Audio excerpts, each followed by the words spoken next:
বিসমিল্লাহির রহমানির রহিম। আমি মোহাম্মদ ওলিউল আওয়াল, রহনপুর ইউসুফ আলী সরকারি কলেজ, প্রভাষক মনোবিজ্ঞান। প্রিয় শিক্ষার্থী, আসসালামু আলাইকুম। এই বৈশ্বিক মহামারী অনেক দিন থেকে তোমাদের সাথে আমাদের কোনো সাক্ষাৎ নাই। আমাদের ইউসুফ আলী কলেজ, আমাদের অধ্যক্ষ স্যার অনলাইনে ক্লাসের ব্যবস্থা করেছে এবং এই ক্লাসগুলো আমরা ধারাবাহিকভাবে নিব।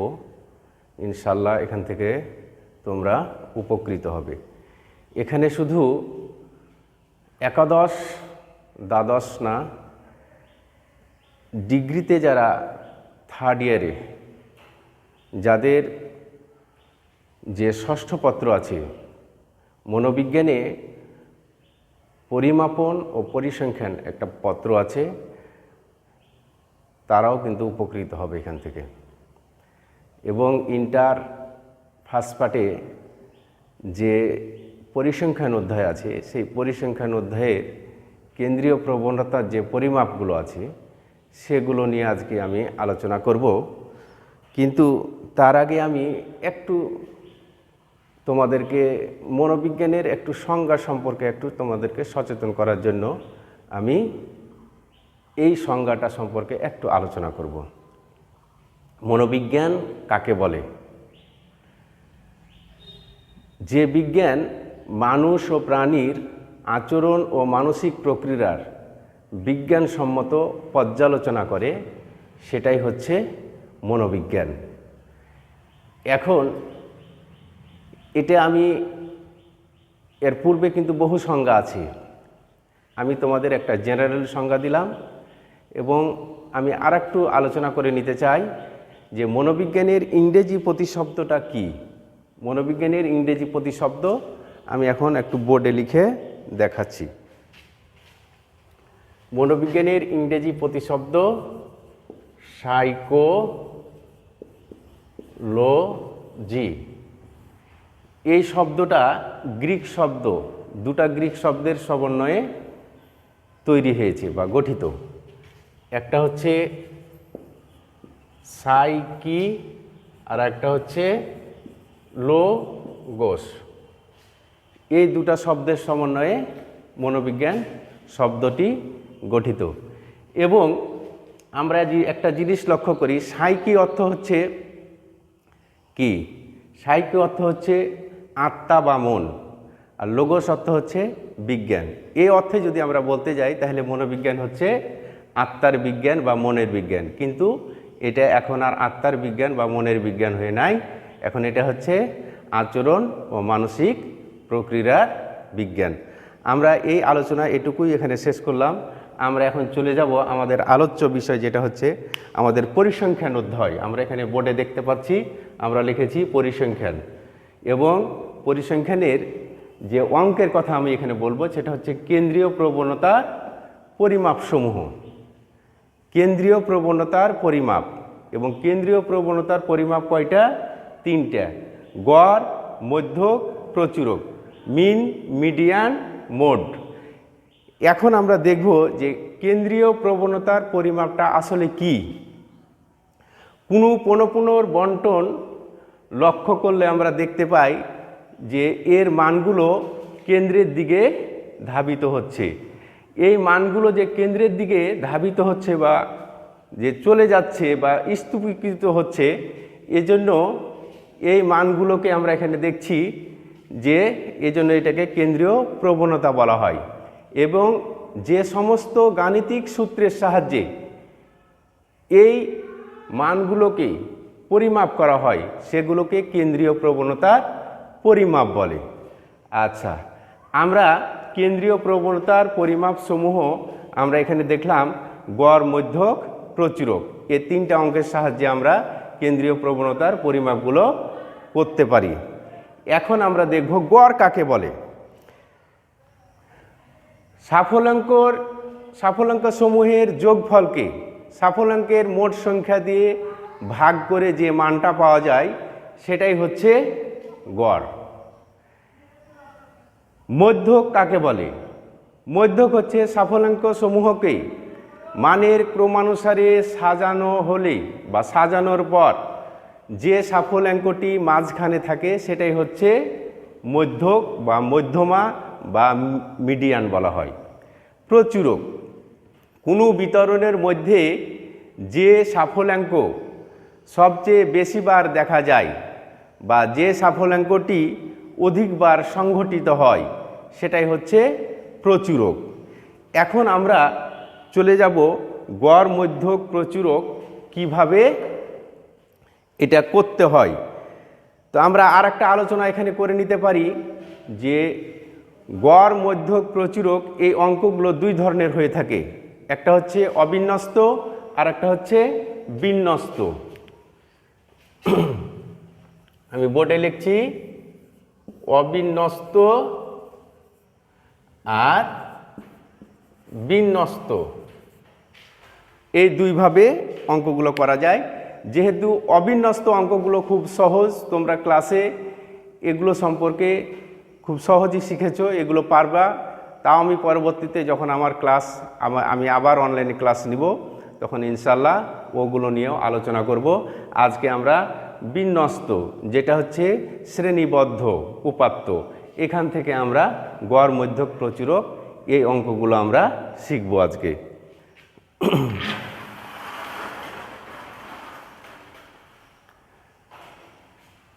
বোর্ডে দেখা যাচ্ছে যে আমি কিন্তু দিয়েছি শ্রেণী ব্যবধান, দিয়েছি পৌনঃপুন দেওয়া আছে।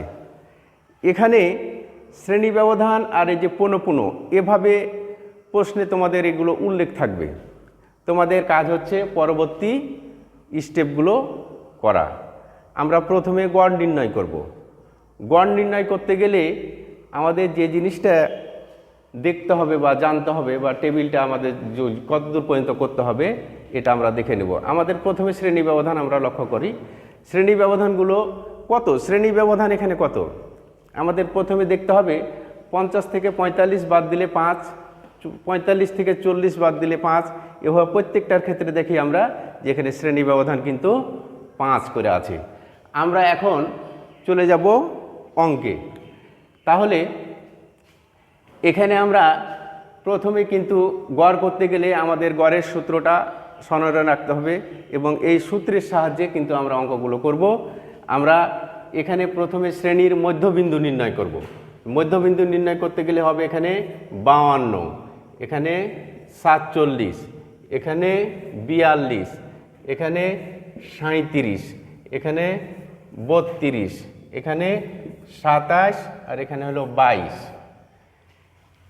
এখন আমরা করলাম শ্রেণীর মধ্যবিন্দু, তার মানে 50 আর এই 54 মিডিলে যে মধ্যবিন্দু যে মানটা পড়ে সেটা হচ্ছে 52। এভাবে কিন্তু আমরা নির্ণয় করলাম। এভাবে সবটি নির্ণয় করার পর এটাকে পৌনঃপুন গুণিত মধ্যবিন্দু, আমরা এটাকে গুণ করে আমরা যোগ করব। এটা 52কে 52 আর এটি 47, 3 7 21 1, 3 4 12, 13 14, 141, 4 2 8 আর 4 4 16, 7 8 56, 56 6, 3 8 24, 25 26 27 28 29 আর এটি 7 2 14, 3 7 21 22।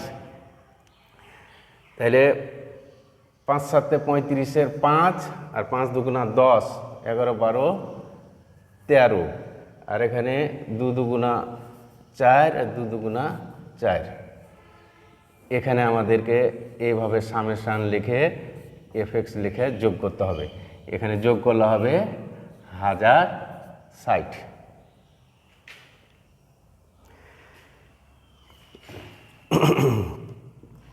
এখানে যোগ করে হবে 1060।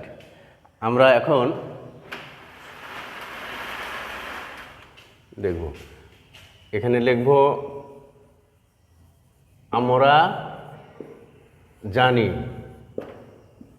জানি গড় বা এক্স বার সমান summation f x by n. এখানে সূত্রের বর্ণনা আমরা পরে দিচ্ছি, আগে অঙ্কটা করে নিই, তারপরে আমরা সূত্রের বর্ণনা দেব। তাহলে এখানে সামেশান এফ(x) সমান আমরা পেয়েছি 1060, আর এন সমান পেয়েছি আমরা 30। এটাকে যদি আমরা কাটাকাটি করি তাহলে আমরা কত পাবো? 3 পয়েন্ট, এখানে আমরা পাবো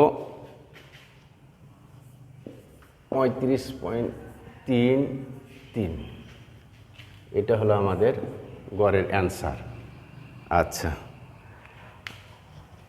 আমরা এখন চলে যাব এই সূত্রের বর্ণনাটা। সূত্রের বর্ণনাটা আমরা শেষ করে নিই। এটাই আমাদের অঙ্কের উত্তর হয়ে গেল, আমাদের গড় নির্ণয় হয়ে গেল। আচ্ছা, আমরা সূত্রের বর্ণনাতে যাই একটু।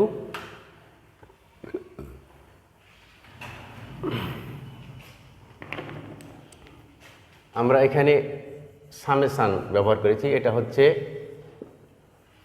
যোগফল। আচ্ছা, এটা এফ, এটা হচ্ছে 15। আচ্ছা, আমরা এটা এক্স ব্যবহার করেছি, এটা হচ্ছে শ্রেণীর মধ্যবিন্দু।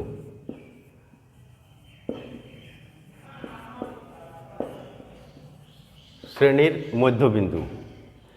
আচ্ছা, এখানে আমরা আর একটা জিনিস ব্যবহার করেছি, এটা হচ্ছে এন। এন হচ্ছে পৌনপুনের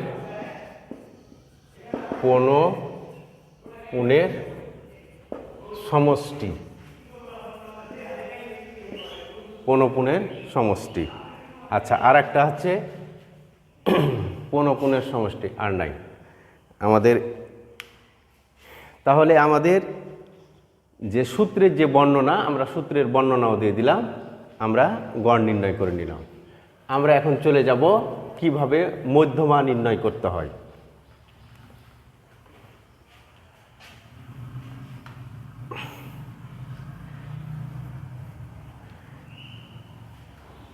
কিভাবে মধ্যমা নির্ণয় করতে হয়। মধ্যমা নির্ণয় করতে গেলে আমাদের প্রথমে খেয়াল রাখতে হবে যে আমাদের আরেকটা টেবিল আমাদের বেশি লিখতে হবে। এই টেবিলটা হচ্ছে যে ক্রমবর্ধিষ্ণু পৌনঃপুন।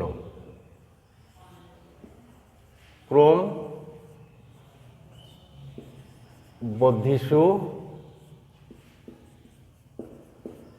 পৌনঃপুন, অর্থাৎ এটাকে আমরা সিএফ দ্বারা চিহ্নিত করতে পারি। সিএফ, এটা নির্ণয় করার নিয়ম হচ্ছে যে আমাদের প্রথমে শ্রেণী ব্যবধানের দিকে লক্ষ্য রাখতে হবে। শ্রেণী ব্যবধান আমাদের মনোবিজ্ঞানের ক্ষেত্রে কিন্তু বেশিরভাগ আমরা বইয়ে দেখেছি যে বড় থেকে ছোটোর দিকে শুরু হয়, কিন্তু আমাদের শ্রেণী ব্যবধানটা আমরা সবসময় আমরা লক্ষ্য করব যে ছোট থেকে বড়র দিকে আমাদেরকে দেখতে হবে, যে ছোট থেকে বড় কোন দিকে আছে। আমাদের 20-24 আগে আছে, 20-24 যদি আগে থাকে, এটার পৌনঃপুনটা, এই 2 পৌনঃপুনটাকে আমরা প্রথমে লিখে দেব। তাহলে আমরা যদি এখানে 2 লিখে দিই, 2-এর সাথে 5 যোগ করবো, আর এইভাবে যোগ করব আর চলে যাব। 5 যোগ করলে হবে 7, 7-এর সাথে 7 যোগ করলে হবে 14, 14-এর সাথে 8 যোগ করলে হবে 22, 22-এর সাথে 4 যোগ করলে হবে 26, 26-এর সাথে 3 যোগ করলে হবে 29, 29-এর সাথে 1 যোগ করলে হবে 30। আচ্ছা, আমরা একটা জিনিস লক্ষ্য করব যে পৌনঃপুনের এই যে সমষ্টি, এই সমষ্টিটা লাস্টে কিন্তু এই 30 হবেই। এখন আমরা মধ্যমার অবস্থান, মধ্যমার অবস্থান n/2। এর মান এখানে কত? 30/2। কাটাকাটি করলে কত পাবো আমরা? 15। এই যে 15, এখানে একটা কথা লিখতে হবে, ভাষার মাধ্যমে একটু লিখবো আমরা, যে এই যে 15 পাইলাম, 15টা কার মধ্যে আছে? 15টা আমরা এখানে দেখছি যে এই আমরা সব সময় কিন্তু সিএফটা লক্ষ্য করব যে 15 সংখ্যাটা কোনটার মধ্যে আছে। 15 সংখ্যাটা আমরা এখানে দেখছি 22-এর মধ্যে আছে। 22 সহ এই শ্রেণী ব্যবধানটাকে আমরা ঘিরে দেব।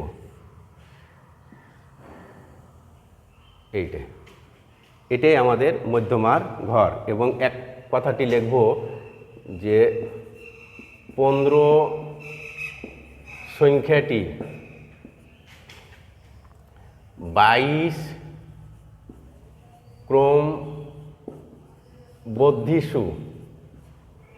ক্রমবর্ধিষ্ণু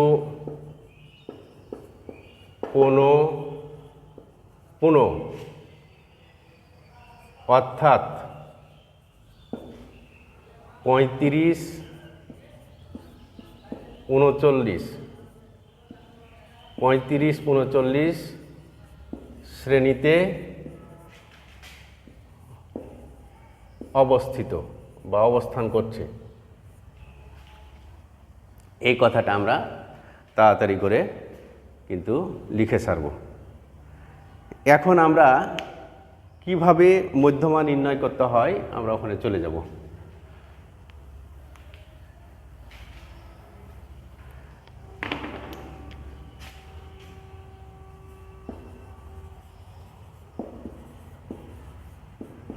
আমরা জানি মধ্যমা বা মিডিয়ান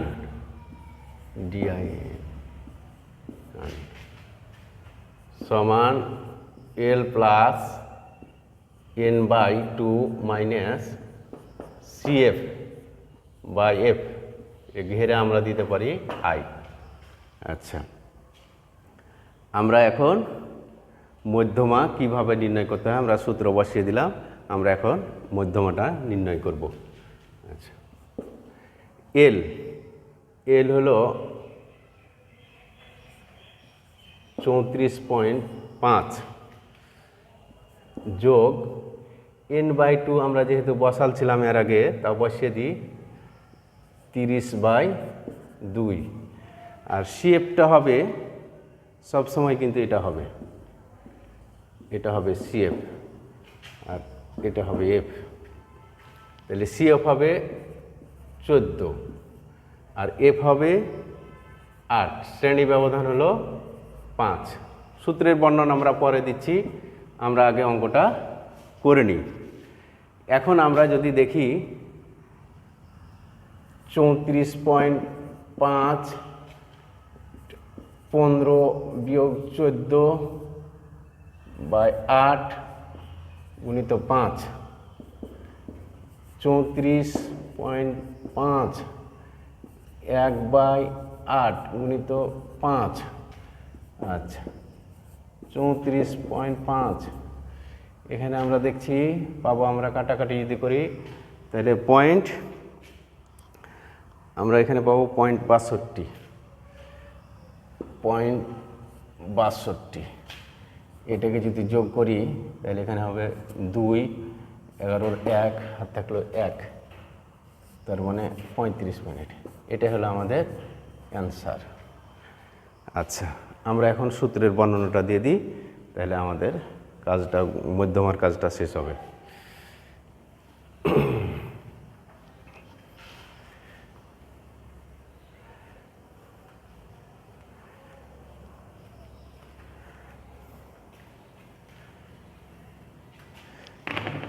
আচ্ছা, আমরা এখানে সূত্রের বর্ণনা দিতে গেলে প্রথমে এল, মধ্যমা শ্রেণীর নিম্ন সীমা। মধ্যমা শ্রেণীর নিম্ন সীমা, মধ্যমা শ্রেণীর নিম্ন সীমা হবে আমাদের এখানে 34.5। সব সময় নিম্ন সীমা আমরা যখন নির্ণয় করব তখন আমরা যে ঘরই পাই না কেন 0.5 কমিয়ে দেব। যে ঘরই আমরা পাই না কেন, মধ্যমা পাই বা প্রচুরক পাই, আমরা 0.5 কমিয়ে দেব।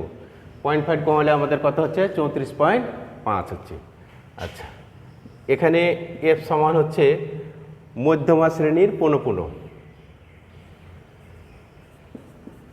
মধ্যমা শ্রেণীর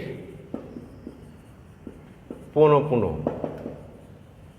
অর্থাৎ মধ্যমা যে শ্রেণীতে আছে সেই শ্রেণীরই পুনঃপুন, এই 8। আচ্ছা, তারপর সিএফ সিএফ সিএফ হচ্ছে যে ক্রমবর্ধিষ্ণু যে পনপুন, এখানে মধ্যমা যে শ্রেণীতে আছে, মধ্যমা যে শ্রেণীতে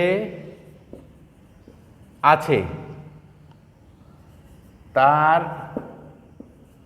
নিচের শ্রেণীর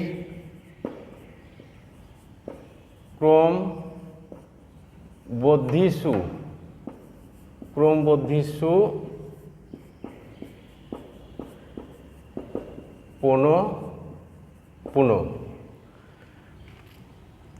অর্থাৎ এটা যদি আমরা বসাই 8, তাহলে আমরা এটা বসাবো 14।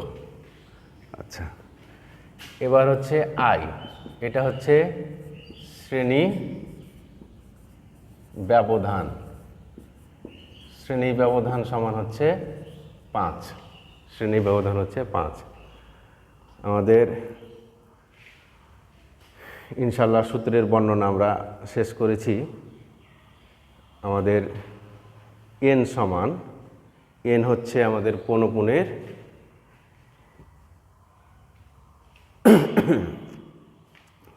এন সমান হচ্ছে এটা পনপুনের সমষ্টি, এটা আমরা দিতে পারি, আর আগে দিয়েছিলাম পনপুনের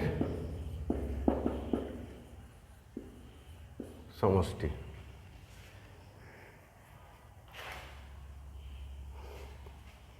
পনপুনের সমষ্টি বলতে আমরা যেটা বুঝি সেটা হচ্ছে 30 পনপুনের সমষ্টি। আচ্ছা, আমাদের মধ্যমার সূত্রের বর্ণনা শেষ। আমরা এখন চলে যাব প্রচুরক। প্রচুরক কিভাবে নির্ণয় করতে হয়।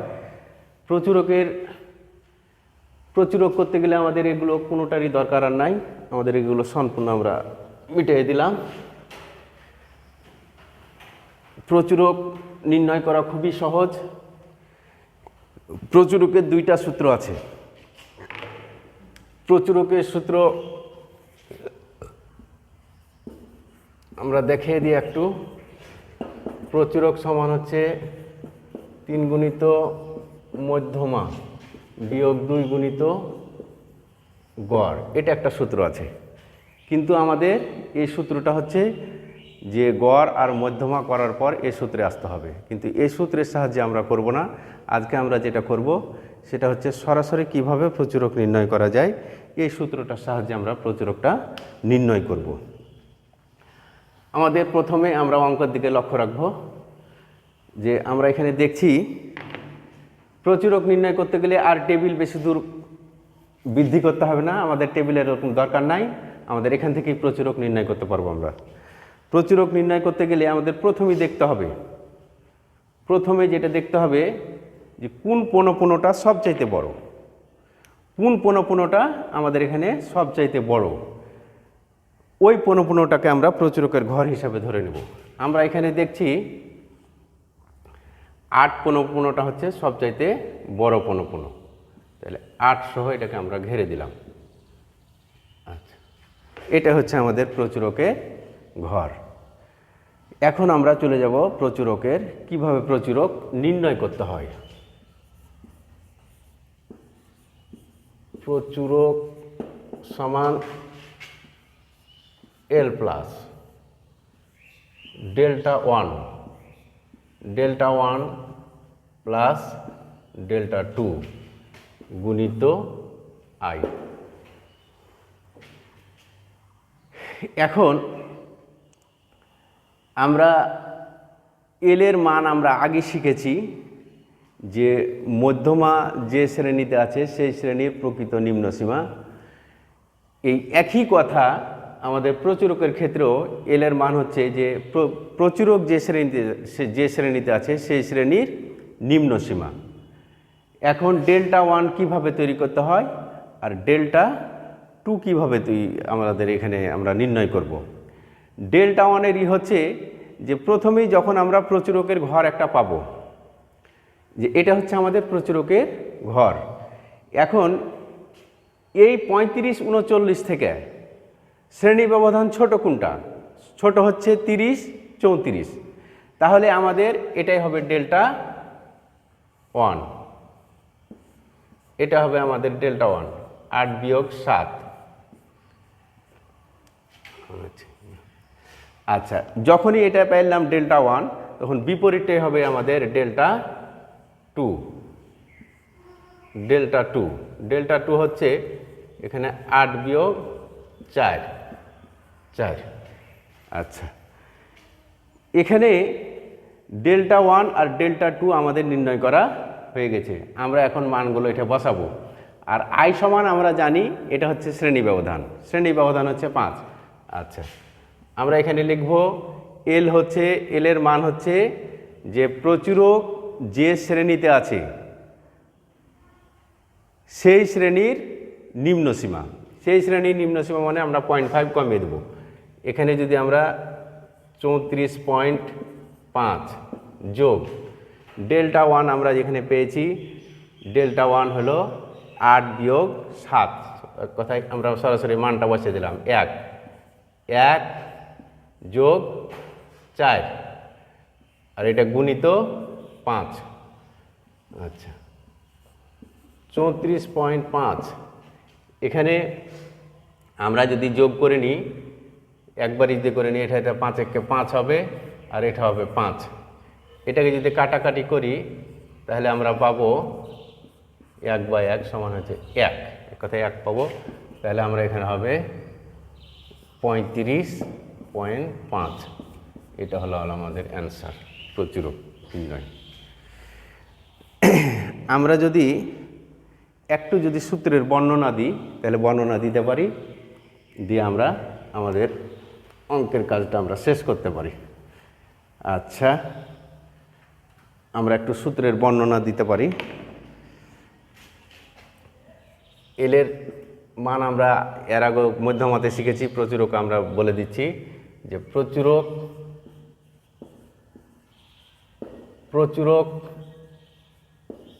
শ্রেণীর নিম্ন সীমা। আচ্ছা, আইটা হচ্ছে শ্রেণী ব্যবধান। আচ্ছা, ডেল্টা 1, ডেল্টা 1টা হচ্ছে প্রচুরক যে শ্রেণীতে আছে, প্রচুরক যে শ্রেণীতে আছে সেই শ্রেণীর পুন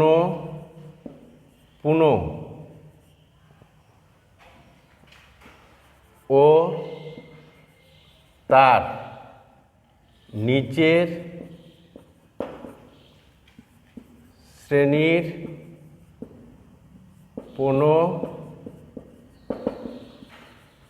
পুনের পার্থক্য সমান হচ্ছে 8 বিয়োগ 7, 1। আর ডেল্টা 2, ওটারই বিপরীতটা হচ্ছে ডেল্টা 2। প্রচুরক যে শ্রেণীতে আছে সেই শ্রেণীর পুন ও তার উপরের শ্রেণীর